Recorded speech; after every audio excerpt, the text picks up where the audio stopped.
আসসালামু আলাইকুম। আমাদের ন্যানো কেমিস্ট্রি সিরিজের দ্বিতীয় ক্লাসে। তো আজকে আমাদের পড়ার টপিক হচ্ছে মোলার দ্রবণ এবং মোল ও আণবিক সংকেত। এখানে আমাদের মেইন টপিক হচ্ছে মোলার দ্রবণ, এটা আমরা আজকে পড়ব। তো চলো মোল ও আণবিক সংকেত আমরা বই থেকে দেখি। তো এখানে আমরা মেইন লাইনটুকু পড়ব। কোনো পদার্থের আণবিক সংকেত থেকে প্রাপ্ত আণবিক ভরকে গ্রামে প্রকাশিত করলে যে পরিমাণ পাওয়া যায় সেই পরিমাণকে ওই পদার্থের এক মোল বলা হয়। অর্থাৎ আমরা এর উদাহরণ হিসেবে পানি নেই। যদি আমরা পানি নেই উদাহরণ হিসেবে, তো দেখো এখানে পানির আণবিক সংকেত হচ্ছে H2O। তো মূল আণবিক সংকেত এই থিওরি অনুযায়ী আমাদের H2O এর পানি এর আণবিক ভর হচ্ছে 18। আমরা সবাই জানি পানির আণবিক ভর 18। তো এটার মূল বাক্য অনুযায়ী 18 গ্রাম পানিকে বলা হবে 1 মোল পানি। 18 গ্রাম পানিকে বলা হবে 1 মোল পানি। অথবা এটা আরেকটা নামও বলা যায় 1 গ্রাম আণবিক পানি। এখানে 1 গ্রাম আণবিক ভর পানি আর 1 গ্রাম পানি এক নয়, এই বিষয়টা আমাদের বুঝতে হবে। তো এখানে 1 গ্রাম আণবিক ভর পানি অর্থ আমরা বুঝি যে 1 মোল পানি। এখানে আমরা যদি আরেকটি উদাহরণ হিসেবে নিই, পানির বদলে উদাহরণ হিসেবে আমরা কার্বন ডাই অক্সাইড নিতে পারি। কার্বনের 12 এবং 2টা অক্সিজেনে 16 × 2 অর্থাৎ 32। তো এখানে আমাদের কার্বন ডাই অক্সাইড আসবে হচ্ছে 44। তো কার্বন ডাই অক্সাইডের আণবিক ভর আমরা পাই 44। এখান থেকে আমরা যে তথ্য পাই, কার্বন ডাই অক্সাইডের আণবিক ভর একে গ্রাম এককে প্রকাশ করলে অর্থাৎ 44 গ্রাম CO2 সমান হবে 1 মোল CO2। এবং আমরা সবাই জানি 1 মোলে 6.023 1 মোল CO2 ইকুয়াল আমরা সবাই জানি 6.023 × 10⁻23 টি CO2 পরমাণু। সো এগুলো আমি বইয়ে লিখলাম, যেহেতু এটা গত দিনের টপিক ছিল। আশা করি তোমরা বুঝতে পেরেছো। মোলার দ্রবণ শুরু করার আগে তোমাদেরকে বুঝতে হবে দ্রবণ, দ্রব এবং দ্রাবক সম্পর্কে। তো তোমাদের হয়তো অনেকেরই দ্রবণ, দ্রব, দ্রাবক সম্পর্কে ভালো একটা আইডিয়া আছে, তাদেরকে বলবো এইটুকু অংশ স্কিপ করতে, আর যারা নাই তারা এখন দেখতে পারো। তো আমরা দ্রবণ আমরা লিখতে পারি দ্রবণ ইকুয়াল টু দ্রব প্লাস দ্রাবক। আমরা দ্রবণ ইকুয়াল টু লিখতে পারি দ্রব প্লাস দ্রাবক। আমি একদম শুরু থেকে বেসিক থেকে বোঝাচ্ছি, যাতে কেউ যদি এমন থাকো যে এর আগে কোনো দিন এই অধ্যায় পড়া হয়নি বা দ্রবণ সম্পর্কে ধারণা নেই, সে যাতে বুঝতে পারো। তো এখানে আমরা দ্রবণ ইকুয়াল টু দ্রব প্লাস দ্রাবক লিখলাম। তো এটা দ্বারা আমরা কি বুঝি? এটা দ্বারা আমরা বুঝি, যদি আমার কাছে ধরো একটা গ্লাস অথবা একটা বিকার রয়েছে, তো এখানে আমরা উদাহরণ হিসেবে সবচেয়ে সিম্পল উদাহরণটাই নিতে পারি। এখানে আমরা খাবার লবণকে মানে সোডিয়াম ক্লোরাইডকে আমরা উদাহরণ হিসেবে নিতে পারি। সোডিয়াম ক্লোরাইডকে যদি আমরা পানিতে মেশাই, সোডিয়াম ক্লোরাইড ধরো খুবই কম পরিমাণে 1 বা 2 গ্রাম আমরা পানিতে যদি মিশ্রিত করি, তাহলে এখানে দ্রব হবে আমাদের সোডিয়াম ক্লোরাইড হবে দ্রব, এবং পানি, এটা পানি, তো পানি হবে দ্রাবক। ঠিক আছে, তো সোডিয়াম ক্লোরাইড হবে দ্রব এবং পানি হবে দ্রাবক। এবং দ্রবণ হিসেবে আমরা কি লিখব? দ্রবণ আমরা লিখব এখানে পানি অর্থাৎ সোডিয়াম ক্লোরাইড এবং পানি মিলে যা তৈরি হলো, অর্থাৎ এখানে আমরা দ্রবণ হিসাবে লিখব দ্রব এবং দ্রাবক মিশ্রিত হয়ে যা তৈরি হলো তাই হবে হচ্ছে দ্রবণ। দ্রব প্লাস দ্রাবক কি হবে? দ্রবণ। তোমাদের অনেকেরই দ্রব এবং দ্রাবক সম্পর্কে একটি মিসকনসেপশন আছে, তো আমি এখন সেটা ক্লিয়ার করার চেষ্টা করব। তো আমরা পরবর্তী পৃষ্ঠায় এটা দেখার চেষ্টা করি। তোমরা হয়তো অনেকেই ভাবো যে যেহেতু আমরা পানিকে বেশিরভাগ সময় দ্রাবক হিসাবে চিন্তা করি, তো হয়তো পানি হয়তো সবসময় দ্রাবক হবে, অথবা যে কোনো তরল পদার্থ সবসময় দ্রাবক হবে। কিন্তু বিষয়টা সবসময়ের জন্য সত্যি নয়। চলো আমি তোমাকে একটা উদাহরণ দিই। ধরো আমি আগের উদাহরণই আমরা নিই। ধরো আমি বললাম লবণ প্লাস পানি। লবণ প্লাস পানি মিশ্রিত করলে অবশ্যই একটা দ্রবণ হবে, এটা শিওর। আমরা বলতে পারি লবণ প্লাস পানি মিশ্রিত করলে অবশ্যই একটা দ্রবণ হবে। এটা নিয়ে আশা করি কারো কোনো প্রবলেম হবে না বুঝতে। তো তোমরা একটা জিনিস খেয়াল করো, এখানে আমি লবণ প্লাস পানি করছি। ঠিক আছে, আমি যদি একটা গ্লাসে বা একটা পাত্রে ধরো পানি আছে 500 মিলি, ধরো পানি আছে 500 মিলি, 500 মিলিলিটার পানি, এতে আমি 10 গ্রাম লবণ 10 গ্রাম লবণ সোডিয়াম ক্লোরাইড খাবার লবণ দিলাম। তো এখানে আমি 10 গ্রাম খাবার লবণ দেওয়ার ফলে তোমরা দেখতে পারো এখানে পানি আছে 500 মিলি। অবশ্যই খাবার লবণটি সম্পূর্ণ এটার ভিতরে মিশ্রিত হয়ে যাওয়ার কথা, ঠিক আছে। কিন্তু তোমাদেরকে এখন আমি যদি বলি যে একটা পাত্র, এখানে সোডিয়াম ক্লোরাইড বা খাবার লবণ আছে 500 গ্রাম, আমি এখানে 10 গ্রাম, এখানে ধরো খাবার লবণ আছে 500 গ্রাম, তো আমি এখানে 10 গ্রাম পানি দিলাম। তাহলে এখানে কি হবে? এখানে কি পানি দ্রাবক হবে? পানি কি এখানে দ্রাবক হওয়ার কথা? আর সোডিয়াম ক্লোরাইড কি এখানে দ্রব হবে? আচ্ছা, তোমরা চিন্তা করে দেখো তো। আশা করি তোমরা এর অ্যান্সার বুঝতে পারবা। তোমরা আমাকে কমেন্টে জানাও, যদি কোনো প্রবলেম থাকে আমি পরবর্তী ভিডিওতে ক্লিয়ার করে দেবো। এটা তোমাদের জন্য হোমওয়ার্ক হিসেবে। আশা করি এখন দ্রব এবং দ্রবণ এবং দ্রাবক সম্পর্কে তোমাদের ধারণা অনেকটাই পরিষ্কার। তো চলো এখন আমরা মোলার দ্রবণ টপিকটা শুরু করতে পারি। আমরা সংজ্ঞা হিসেবে ডাইরেক্ট সংজ্ঞা নিই যে একটি নির্দিষ্ট তাপমাত্রায় 1 লিটারের দ্রবণের মধ্যে যদি 1 মোল দ্রবীভূত থাকে তবে ওই দ্রবণকে মোলার দ্রবণ বা 1 মোলার দ্রবণ বলা হয়। আচ্ছা, সংজ্ঞাটা তোমরা অবশ্যই সুন্দর করে খাতায় লিখবা। চলো আমি লিখে দিই, তোমরা অবশ্যই খাতায় সুন্দর করে নোট করবা। তো এখানে আমি আরেকবার সংজ্ঞাটি তোমাদের জন্য পড়ছি। একটি নির্দিষ্ট তাপমাত্রায়, অর্থাৎ অবশ্যই তাপমাত্রা নির্দিষ্ট হতে হবে, 1 লিটার দ্রবণ হতে হবে 1 লিটার। 1 লিটার দ্রবণের মধ্যে যদি 1 মোল দ্রবীভূত থাকে, অর্থাৎ 1 মোল দ্রবীভূত থাকলে ওই দ্রবণকে 1 মোলার দ্রবণ বলা হয়। 1 মোল দ্রবীভূত থাকলে তাকে বলা হবে 1 মোলার দ্রবণ। আচ্ছা, 2 মোল দ্রবীভূত থাকলে, একটি নির্দিষ্ট তাপমাত্রায় 1 লিটার দ্রবণের মধ্যে 2 মোল দ্রবীভূত থাকলে তাহলে এটাকে 2 মোলার দ্রবণ বলা হবে। তোমরা এই সংজ্ঞাটি বইও পাবে, তোমরা এখান থেকে দেখতে পারো। মোলার দ্রবণের সংজ্ঞার পরে তোমাদের আর যে দুটি জিনিস জানা প্রয়োজন তা হচ্ছে 1 লিটার দ্রবণে 0.1 মোল দ্রবীভূত থাকলে সেটি হবে ডেসিমোলার দ্রবণ, অর্থাৎ 0.1 মোলকে আমরা ডেসিমোলার দ্রবণ বলবো। আর 1 লিটার দ্রবণে 0.5 মোল দ্রবীভূত থাকলে সেটিকে আমরা বলবো সেমিমোলার। তোমরা 0.5 থেকে মনে রাখবে সেমিমোলার। তোমরা ডেসি সেন্টিমিলি এগুলো পড়েছো, তো আশা করি তোমরা এগুলো বুঝতে তেমন একটা সমস্যা হবে না। এখন আমরা শিখব বিভিন্ন মোলারিটির দ্রবণ প্রস্তুতি। তো বিভিন্ন মোলারিটির দ্রবণ প্রস্তুতির জন্য আমাদের অবশ্যই কিছু বিষয় মাথায় রাখতে হবে। যেমন দ্রবণটির মোল সংখ্যা, আমরা যে দ্রবণটি প্রস্তুত করব সেখানে কত মোল দ্রবীভূত করব, কত গ্রাম দ্রব থাকবে, সেটার আয়তন হবে কত লিটার। সো এগুলো আমাদের মাথায় রাখতে হবে। তো আমরা সেগুলো সূত্রের মাধ্যমে বের করার পদ্ধতি শিখব। আমরা ঐকিক নিয়মের মাধ্যমে বের করতে পারবো, কিন্তু তোমাদের ম্যাথ করার ক্ষেত্রে অবশ্যই সূত্র ব্যবহার করবে। এতে করে তোমাদের পরীক্ষার হলে ম্যাক্সিমাম নাম্বার পাওয়ার চান্স থাকে।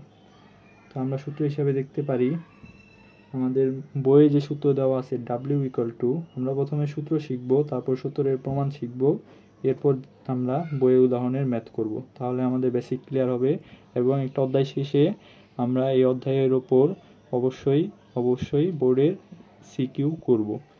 তো ঠিক আছে, আমরা বিভিন্ন মোলারিটির দ্রবণ প্রস্তুতির সূত্র আমরা W= লিখতে পারি SVM/1000। তো এখানে আমরা সূত্রের পরিচয়গুলো লিখব। এখানে W হবে গ্রাম এককে, আমরা এককগুলো অবশ্যই খেয়ালে রাখবো। গ্রাম এককে দ্রবের ভর, W হবে গ্রাম এককে দ্রবের ভর। V হবে মিলিলিটার এককে দ্রবণের আয়তন, মিলিলিটার এককে দ্রবণের আয়তন V। এবং S হবে দ্রবণের মোলারিটি দ্রবণের SV। এবং M হবে, আশা করি তোমরা গেস করতে পারতেছো, আমরা কি প্রকাশ করি, দিয়ে আমরা কি প্রকাশ করি, আণবিক ভর। তো এখানে হবে দ্রবের আণবিক ভর। তো তোমরা এখানে বুঝতেই পারতেছো, আমরা এখানে যদি আমাদের বাকি তিনটে জিনিস জানা থাকে তাহলে আমরা অবশ্যই দ্রবের কতটুকু দ্রব্য ওইখানে রয়েছে, কত গ্রাম দ্রব্য ওইখানে রয়েছে একটা দ্রবণের মধ্যে, তা আমরা সহজেই বের করতে পারবো। এরপরে যদি আমাদের অন্য কিছু জানা থাকে, যেমন এস বা মোলারিটি আমরা জানতে চাই, তাহলে আমরা এই সূত্র থেকে সহজেই বের করতে পারবো। তো তোমরা অবশ্যই আমার সাথে নোট করবে এবং সূত্র সুন্দর করে গুছিয়ে লিখে রাখবে। সূত্রগুলোর প্রমাণ শেখার আগে তোমাদেরকে অবশ্যই মোলারিটির সংজ্ঞা শিখতে হবে। আমরা এর আগে যে সংজ্ঞা শিখেছিলাম সেটা হচ্ছে মোলার দ্রবণের সংজ্ঞা, সেটা আমরা শিখেছিলাম। তো এখন আমরা মোলারিটির সংজ্ঞা শিখব। মোলারিটির সংজ্ঞা হচ্ছে যে একটি নির্দিষ্ট তাপমাত্রায়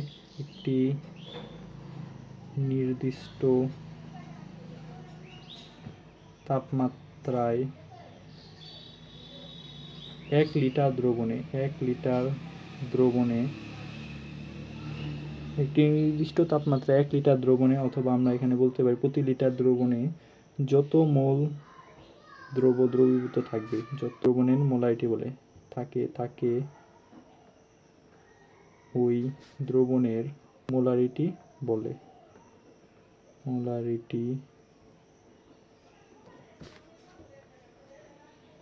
বলে। তোমরা অবশ্যই এই সংজ্ঞাটি মুখস্থ করবে, এটি পরীক্ষায় আসার মতো সংজ্ঞা। তো সংজ্ঞাটি যদি আরেকবার বলি, একটি নির্দিষ্ট তাপমাত্রায় 1 লিটার দ্রবণে যত মোল দ্রব্য দ্রবীভূত থাকে তাকে ওই দ্রবণের মোলারিটি বলে। তো তোমরা উদাহরণ হিসেবে নিতে পারো, ধরো আমি বললাম 5 লিটার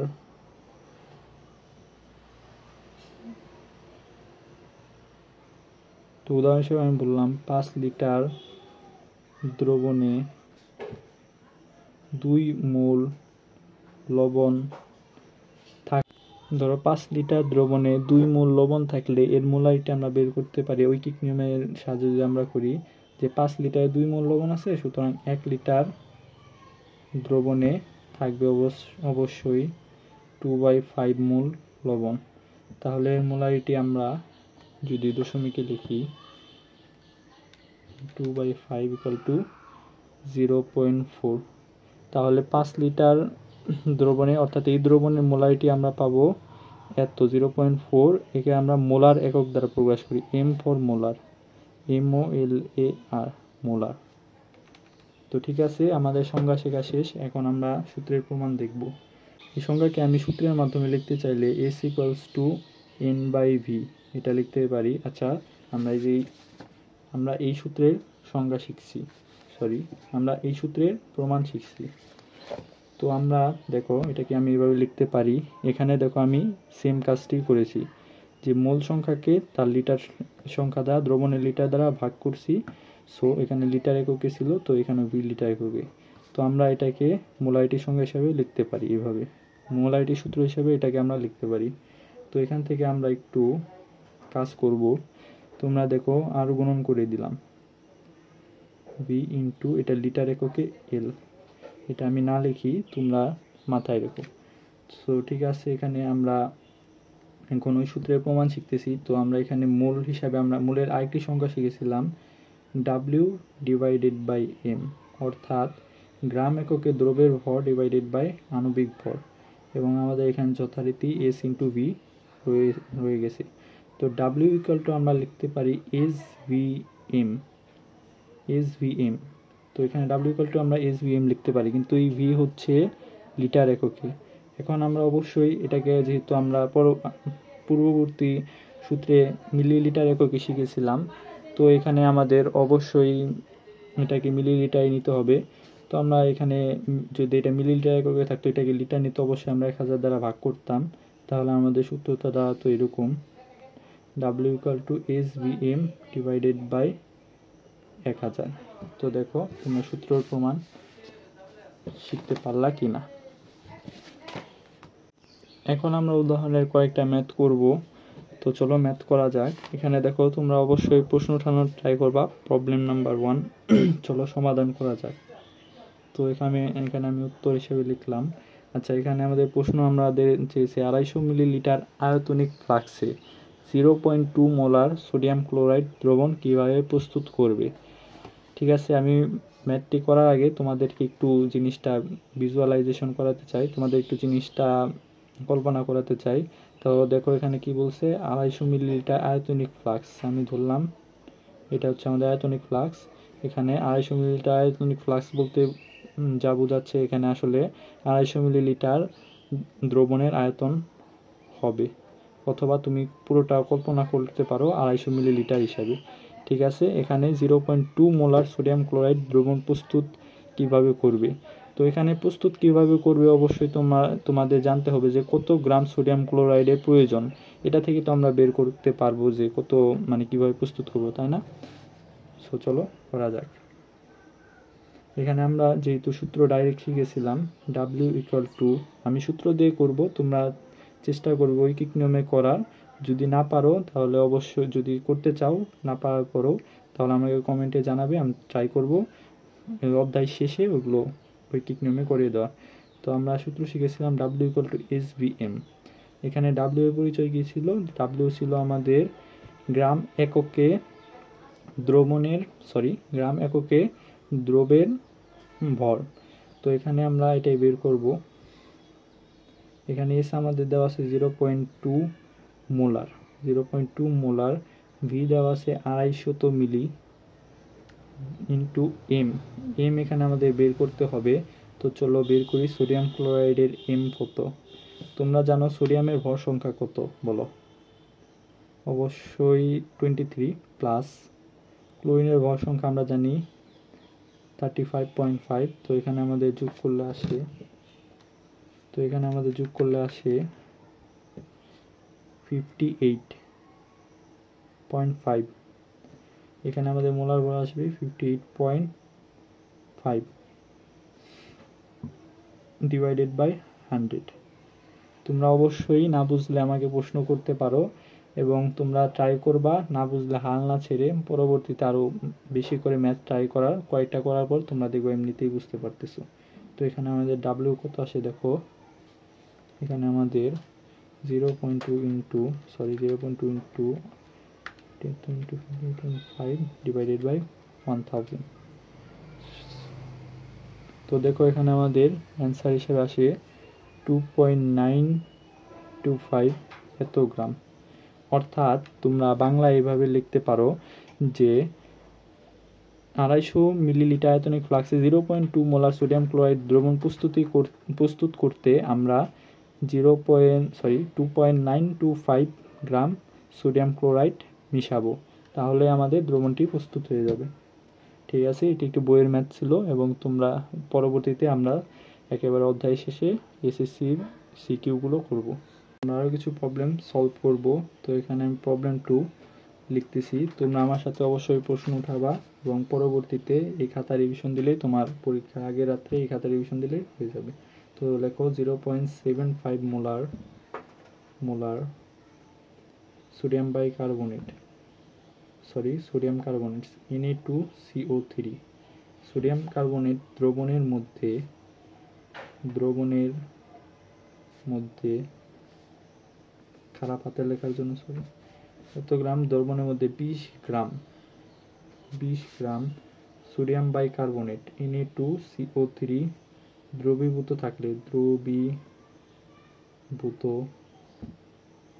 থাকলে ওই দ্রবণের আয়তন কত মিলিলিটার? ওই দ্রবণের আয়তন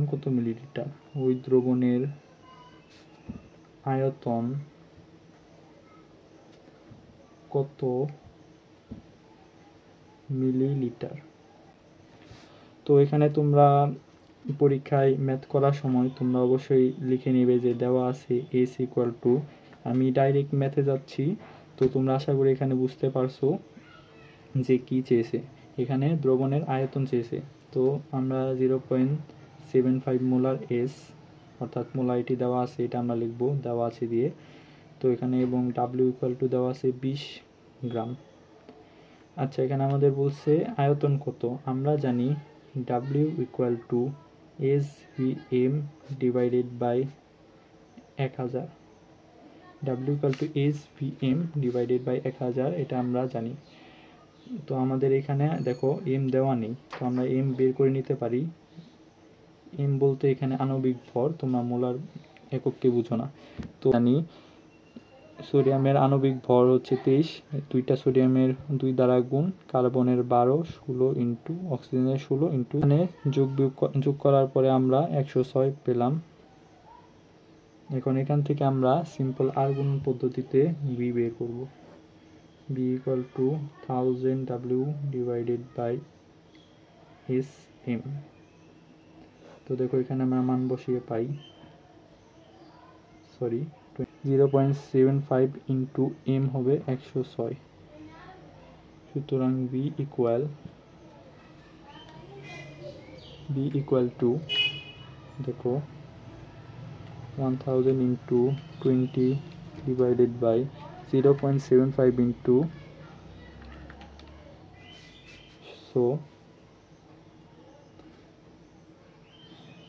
251.57 মিলি, একে আমরা প্রায় 250 মিলি লিখতে পারি। আমরা এই রিলেটেড আরেকটি ম্যাথ প্রবলেম সলভ করব। তো আমার সাথে সাথে উঠাও। 250 মিলি দ্রবণের 20 গ্রাম, এগুলো সব বইয়ের উদাহরণের ম্যাথ। 20 গ্রাম সোডিয়াম কার্বনেট থাকলে, 250 মিলি দ্রবণের 20 গ্রাম সোডিয়াম কার্বনেট থাকলে সোডিয়াম কার্বনেট দ্রবণের মোলারিটি কত? সোডিয়াম কার্বনেট দ্রবণের মোলারিটি কত? অর্থাৎ তোমরা প্রশ্ন করে বুঝতে পারতেছো এখানে সোডিয়াম কার্বনেট দ্রবণের মোলারিটি বের করতে বলছে। তো আমরা এখানে আলাদা আলাদা না লিখে ডাইরেক্ট লিখি W equal to SVM divided by 1000, SVM divided by 1000। তো এখানে আমরা আমাদের S বের করতে হবে। S equal to what? আমরা V ইকুয়াল টু জানি 250 মিলি, W ইকুয়াল টু 20 গ্রাম। তো এখানে আমরা S ইকুয়াল টু বের করতে পারি 1000 W ডিভাইডেড বাই VM, আমরা লিখতে পারি। সুতরাং S ইকুয়াল টু আমাদের হবে into 20 divided by into M হবে, এখানে আমরা পূর্ববর্তী ম্যাথে বের করেছিলাম 106 সোডিয়াম কার্বনেটের। তো আমরা এখানে 106 বসিয়ে অ্যান্সার লিখতে পারি 0.7 মোলার প্রায়।